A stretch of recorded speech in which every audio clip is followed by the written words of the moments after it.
கோலி talk Kollywood news.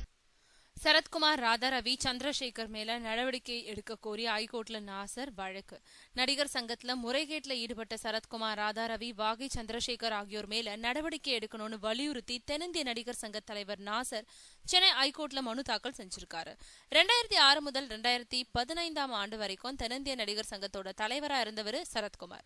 நடிகர் சங்க கட்டட விவகாரம் பூதாகரமா வெடிக்க 2015 ஆண்டு நடந்த நடிகர் சங்க தேர்தலில் சரத்குமாரை எதிர்த்து விஷால் தலைமையிலான இளம் நடிகர்கள் களம் இறங்கினாங்க.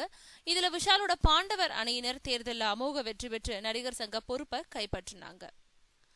இந்த நிலையில நடிகர் சங்கத்துல பொறுப்புல இருந்தப்போ சரத்குமார், ராதாரவி, வாகை சந்திரசேகர் உள்ளிட்ட நிர்வாகிகள் சுமார் 1.65 கோடிக்கு பணம் மோசடி செய்யப்பட்டிருக்கிறது கண்டுபிடிக்கப்பட்டிருக்கு.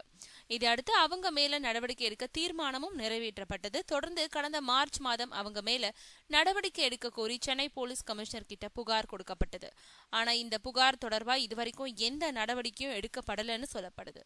இதையடுத்து நடிகர் சங்க தலைவர் நாசர் சென்னை ஹைகோர்ட்ல இன்னைக்கு ஒரு மனு தாக்கல் செஞ்சாரு. அதுல சரத்குமார், ராதாரவி உள்ளிட்ட 3 மேல முறைகேடு தொடர்பா மார்ச் மாதம் கமிஷனர் கிட்ட புகார் கொடுத்திருந்தோம். ஆனா இன்னைக்கு வரைக்கும் எந்த ஒரு நடவடிக்கையும் எடுக்கப்படல. அதனால சம்பந்தப்பட்டவங்க மேல நடவடிக்கை எடுக்க கோர்ட் உத்தரவிடணும்னு புகார் மனுவில் சொல்லப்பட்டிருக்கு.